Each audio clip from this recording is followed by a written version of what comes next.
Halo, perkenalkan kami dari Himpunan Mahasiswa Akuntansi BINUS University. Kali ini kami akan mempersembahkan video seputar akuntansi. Simak video ini baik-baik.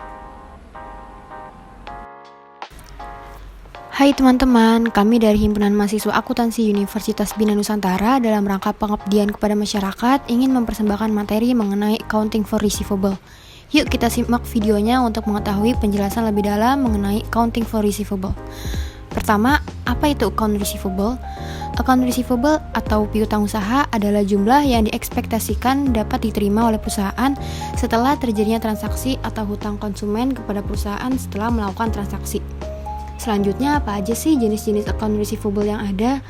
Pertama, piutang usaha atau account receivable yaitu jumlah pembelian kredit atas barang atau jasa dan diberi batas waktu untuk melunasi pembayaran. Kedua, wesel tagih atau notes receivable yaitu surat formal yang diterbitkan oleh perusahaan untuk mengukur hutang dagang.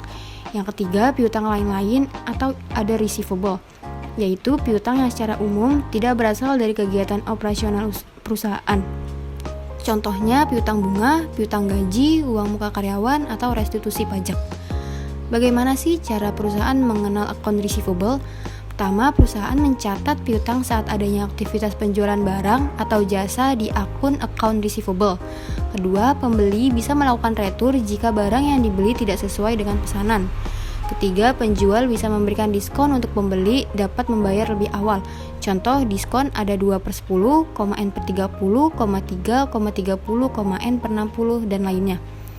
Selanjutnya, mari kita bahas apa arti dari diskon 2/10, N/30, 3,30, N/60.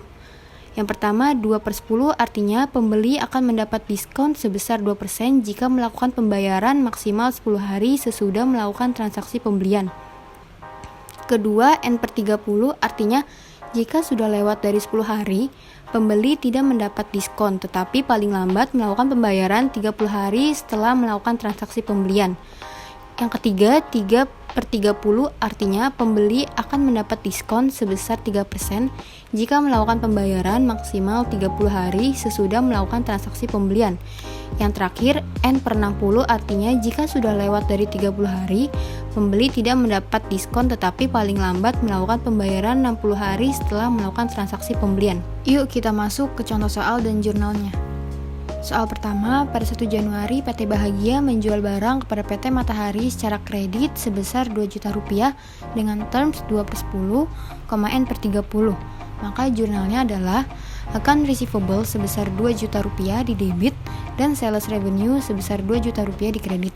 Soal kedua, pada 5 Januari, PT Matahari melakukan retur sebesar Rp500.000 kepada PT Bahagia.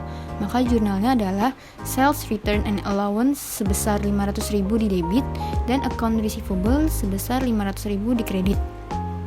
Pada 9 Januari, PT Bahagia menerima pembayaran dari PT Matahari. Maka jurnalnya adalah cash sebesar Rp1.470.000 di debit, diskon sebesar Rp30.000 di debit, dan account receivable sebesar Rp1.500.000 di kredit. Nah, selanjutnya yuk kita bahas mengenai uncollectible account receivable. Uncollectible account receivable terjadi karena pertama, kemungkinan adanya piutang tidak dapat tertagih atau uncollectible account. Kedua, perusahaan mencatat kerugian yang timbul sebagai bad debt expense. Ada juga loh metode akuntansi mengenai uncollectible account receivable. Pertama, metode direct write-off atau penghapusan langsung adalah metode penghapusan di mana perusahaan akan mencatat penghapusan piutang pada saat perusahaan tersebut benar-benar sudah tidak dapat ditagih lagi. Metode ini biasanya digunakan oleh perusahaan yang memiliki skala kecil yang tidak dapat memperkirakan piutang yang tidak ditagih pada tahun berjalan. Kedua, metode allowance atau penyisihan atau cadangan terjadi ketika perusahaan harus mengestimasi taksiran jumlah piutang yang tidak dapat ditagih dan mencatat beban kerugian piutang berdasarkan estimasi tersebut pada setiap akhir periode akuntansi.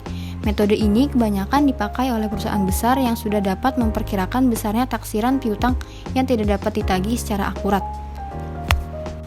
Yuk, kita bahas lebih dalam lagi mengenai dua metode tersebut. Yang pertama, metode direct write-off untuk akun tidak tertagih. Saat perusahaan menganggap bahwa akun benar-benar tidak bisa ditagih, perusahaan akan menghapus akun tersebut dengan membuat jurnal sebagai berikut. Bad debt expense di debit dan account receivable di kredit. Contoh soalnya, diasumsikan PT Ice merubah saldo sebesar 500.000 milik Pak Johan menjadi tidak dapat ditagih di tanggal 7 April 2021. Pengisian jurnalnya sebagai berikut: bad debt expense sebesar 500.000 di debit dan account receivable strip Pak Johan sebesar 500.000 di kredit. Yang kedua, allowance method untuk akun tidak tertagih. Perusahaan bisa mengestimasikan piutang yang tidak tertagih. Jurnalnya sebagai berikut: bad debt expense di debit dan allowance for doubtful account di kredit. Namun, saat akun itu dianggap tidak bisa dibayar lagi, jurnalnya akan dituliskan sebagai berikut: allowance for doubtful account di debit dan akun receivable di kredit. Contoh soalnya, PT Ice memiliki kredit sales sebesar 1 juta rupiah di tahun 2020, tetapi 500.000 rupiah dari sales itu masih belum dibayarkan di akhir tahun. Manajer kredit mengestimasi bahwa 100.000 dari sales ini tidak dapat ditagih. Jurnalnya sebagai berikut: bad debt expense sebesar 100.000 di debit dan allowance for doubtful account di 100.000 di kredit. Selanjutnya, kita akan membahas tentang disposing of account receivable. Disposing of account receivable terbagi menjadi dua, yaitu pertama, penjualan kredit, yaitu pembeli membayar penerbit kartu sebesar 2% hingga 6% dari harga faktur untuk layanannya dan dicatat sama dengan penjualan tunai. Terdapat keuntungan bagi pembeli, yaitu penerbit melakukan investigasi kartu pelanggan, penerbit mengelola akun pelanggan, penerbit melakukan penagihan dan menanggung kerugian, dan yang terakhir menerima uang tunai lebih cepat. Contoh soal penjual kartu kredit, PT Tekno ID melakukan pembelian sebesar $6.000 menggunakan Visa Bank ABC dan membayar biaya service charge sebesar 3%. Maka jurnal yang dicatat oleh PT Tekno ID adalah cash sebesar $5.820 di debit, service charge sebesar $180 di debit, dan sales revenue sebesar $6.000 di kredit. Yang kedua, penjualan piutang biasanya dilakukan oleh perusahaan dan menerima pembayaran dari pembelian secara langsung, serta pembeli mendapat komisi sekitar 1% hingga 3% dari piutang yang dibeli. Contoh soal penjual piutang, PT Bahagia menjual piutang sebesar $600.000 dan membayar service charge kepada pembeli piutang sebesar 2%. Maka penjurnalan yang dicatat oleh PT Bahagia adalah sebagai berikut: cash sebesar $588.000 di debit, service charge expense sebesar $12.000 di debit, dan account receivable sebesar $600.000 di kredit. Nah, materi selanjutnya yang kita bahas adalah promissory note and note receivable. Perusahaan dapat memberikan kredit sebagai ganti untuk promissory notes atau surat perjanjian hutang adalah janji tertulis untuk membayar sejumlah uang sesuai permintaan atau pada waktu tertentu. Promissory note dapat digunakan apabila pertama, saat individu atau perusahaan meminjam atau meminjamkan uang. Kedua, saat transaksi melebihi limit nominal. Yang ketiga, saat penyelesaian dalam piutang. Berikut bentuk dari promissory note. Promissory note bagi penerima pembayaran dan pembuatnya berbeda. Yang pertama, bagi penerima pembayaran, promissory note adalah wesel tagih. Yang kedua, bagi pembuatnya, promissory note adalah wesel bayar. Bagaimana sih cara untuk menentukan maturity date atau tanggal jatuh tempo? Tanggal jatuh tempo promissory note dapat dinyatakan dengan salah satu dari 3 cara berikut. Yang pertama, sesuai permintaan. Yang kedua, pada tanggal yang ditentukan. Dan yang ketiga, di akhir periode waktu yang ditentukan. Contoh untuk soal wesel tagih, PT Mobil Indo mengeluarkan wesel tagih sebesar $10.000, 6 bulan, 12% promissory note, tanggal 1 Mei untuk menyelesaikan akun terbuka kepada PT Senang Hati. Maka PT Senang Hati akan mencatatkan jurnalnya sebagai berikut: note receivable sebesar $10.000 di debit dan account receivable sebesar $10.000 di kredit.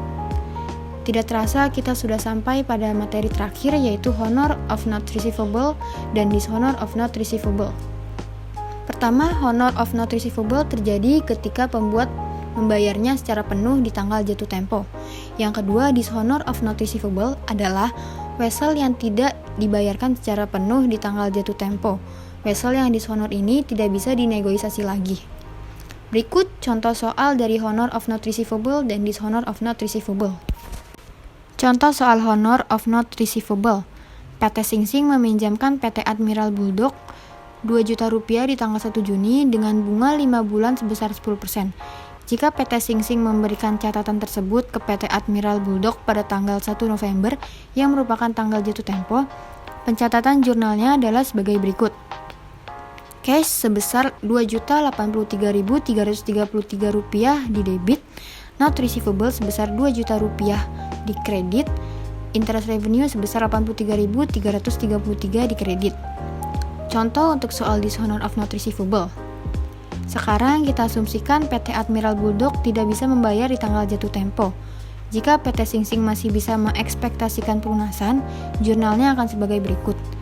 Account receivable sebesar Rp2.083.333 di debit, not receivable sebesar Rp2 juta di kredit, dan interest revenue sebesar Rp83.333 di kredit. Lalu sekarang kita akan mengisi pertanyaan pilihan ganda. Pertanyaannya adalah, berikut merupakan jenis account receivable, kecuali A. Piutang usaha atau account receivable, B. Liabilitas atau liability, C. Wesel tagih atau note receivable, dan D. Piutang lain-lain atau other receivable. Jawabannya adalah B. Liabilitas atau liability. Akhirnya pembahasan untuk materi accounting for receivable sudah selesai. Gimana? Apakah sudah lebih mengerti mengenai materi ini? Semoga saja video kali ini membantu kalian untuk lebih mengerti mengenai materi ini ya. Akhir kata, kami Himpunan Mahasiswa Akuntansi Universitas Bina Nusantara ingin mengucapkan terima kasih sudah menyaksikan video pembahasan materi Accounting for Receivable. Jangan lupa klik link kuesioner yang tersedia di caption ya. Sampai jumpa di video pembahasan materi selanjutnya.